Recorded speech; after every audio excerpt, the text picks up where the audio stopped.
जी के आगमन से ही इनको इतना डर वो पर्चा बांट रही थी हमला करके, और उसको जो है तो मानो इतना पूरे घर।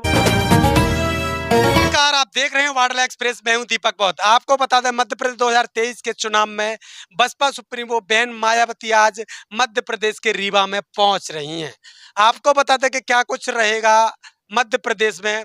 क्या कमलनाथ यहां पर अपना दबदबा छोड़ पाएंगे, या फिर जो शिवराज है उसकी सरकार बरकरार रहेगी, या फिर तीसरी जो बहन कुमारी मायावती जी के नेतृत्व में बनने वाली सरकार है मध्य प्रदेश में, क्या उसकी कायमी हो पाएगी।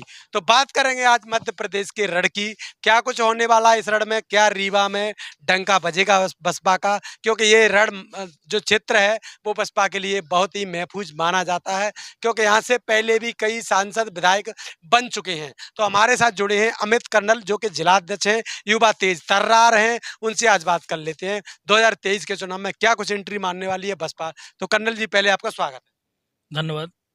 कर्नल जी, क्या कुछ रहेगा, सबसे पहले यहाँ कितने लोग पहुंचने वाले हैं? देखिए, आज का जो यहाँ कुर्सियों का है, तो कुर्सियाँ 80,000 कुर्सियाँ हैं, और जो है जो टारगेट है, तो बहन जी के आने पर तो कोई सीमा नहीं होती, क्योंकि लाखों भीड़ तो ऐसे ही आ जाएगी। और देखिए, है क्या, चुनावी समय है और आचार संहिता का है, इसलिए हम लोग इसको थोड़ा भी रहें कि ज़्यादा ना हो, और फिर जो है तो मुश्किल पड़ जाए, तो ये की भीड़ तो रोकते आ रही है। तो मेरी रिपोर्टिंग है 8 विधानसभा की। क्या कुछ बसपा 2023 के इस चुनाव में खासकर रीवा संभाग जो है, क्या टक्कर दे पा रही है? देखिए, बहुजन समाज पार्टी का जो विचारधारा है, उससे बहुजन समाज ही नहीं, पूरा सर्व समाज प्रभावित है।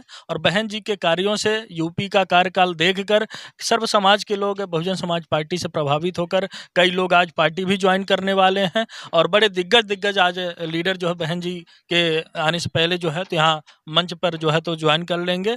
और इसके बाद जो है तो आने वाले समय में ये जो 2023 का चुनाव है, उसमें पूरी ताकत लगा के यहाँ से 8 विधानसभा में 5 विधानसभा तो हमारी जीत रही है, 3 विधानसभा में त्रिकोणीय मुकाबला है, तो उसके लिए भी संघर्ष कर रहे हैं कि वो भी हमारी जीत पर पहुंच जाए। सरकारों की तमाम योजना ऐसी चल रही है, चाहे वो लाडली बहना योजना हो, या फिर किसानों को मुआवजा जो 12,000 देती है प्रति साल वो हो, और कई ऐसी महत्वपूर्ण योजना सरकार चला रही है। उसके बाद अगर कमलनाथ जी की बात करें, तो वो भी कहीं ना कहीं ऐसा एजेंडा लेके आए हैं कि हम लाडली बहना को 1,500 रुपए देंगे, और भी तमाम ऐसी योजना चला रहे हैं वो। क्या कुछ उनसे बसपा को कुछ नुकसान होने वाला है? देखिए, जहाँ इनकी योजनाएं हैं, तो पूरी जनता समझ चुकी है कि ये चुनावी इनकी योजनाएं हैं, और इसके अलावा इनका कोई हित वाला कार्य नहीं रहता। क्योंकि देखिए, इतना अन्याय अत्याचार हो चुका है। यही वो रीवा है जहाँ पर मजदूरी मांगने पर इस भाजपा काल में हाथ काट दिया गया। यही वो रीवा है जहाँ पर महिलाओं का अपहरण करके जो है तो उसके साथ बलात्कार करके फांसी पे लटका दिया गया, और उसको जो है तो ये घोषित कर दिया कि खुदकुशी है। वो तो बहुजन समाज पार्टी के कार्यकर्ताओं को पता चला, न्याय की आवाज़ उठाई हमने, तो तब जाके यहाँ पर उसको न्याय मिला। बाद में पता चला बलात्कार करके अपहरण किया, और अपहरण करके जो है मानो उसका शोषण करते रहे 7-8 दिन, और इसके बाद फांसी पे लटका दिया। तो ये सारी चीज़ें खुलासा हो रही हैं। यहाँ भूलेंगे नहीं इतना अत्याचार जो हुआ है। यहीं पे आप आदिवासी के ऊपर पेशाब कांड देख लीजिए, इन मनवादी दबंगों द्वारा कितना जो है तो सताया जाता है इस गरीब वर्ग को। तो इस बार योजनाओं का कोई फर्क पड़ने वाला नहीं है, चाहे वो लाडली बहना हो, चाहे ये कोई जो छोटे मोटे ये चलाते रहते चुनावी लाभ के लिए। जी, सीधी कांड की आप बात कर रहे हैं, पेशाब वाले को, उसमें शिवराज मामा ने उनके पैर धो लिए,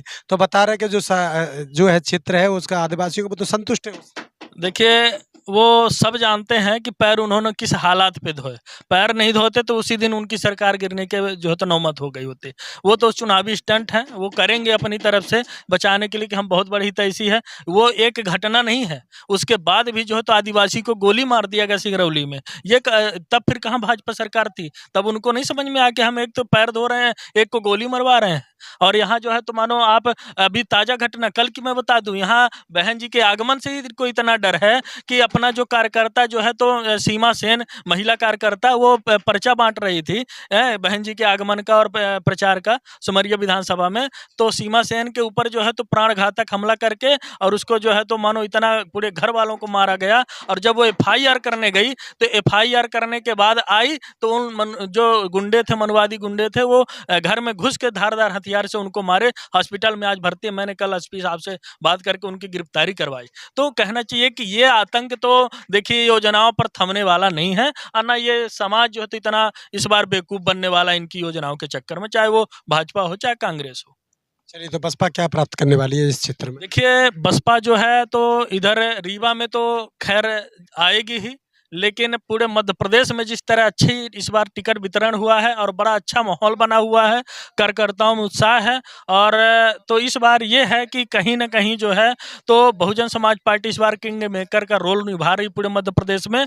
और मध्य प्रदेश में इतना हम मजबूर कर देंगे, चाहे कोई भी दल मानो सरकार हो, लेकिन बहुजन समाज पार्टी के बिना सरकार मध्य प्रदेश में नहीं बनेगी। चलिए, तो लगातार 2023 के चुनाव की ताज़ा अपडेटों के साथ बने रहिए हमारे बाडला एक्सप्रेस पर। यूट्यूब पर हैं तो सब्सक्राइब करिए, फेसबुक पर हैं तो फॉलो करिए, इंस्टाग्राम पर भी मिलेंगे। बहुत-बहुत धन्यवाद।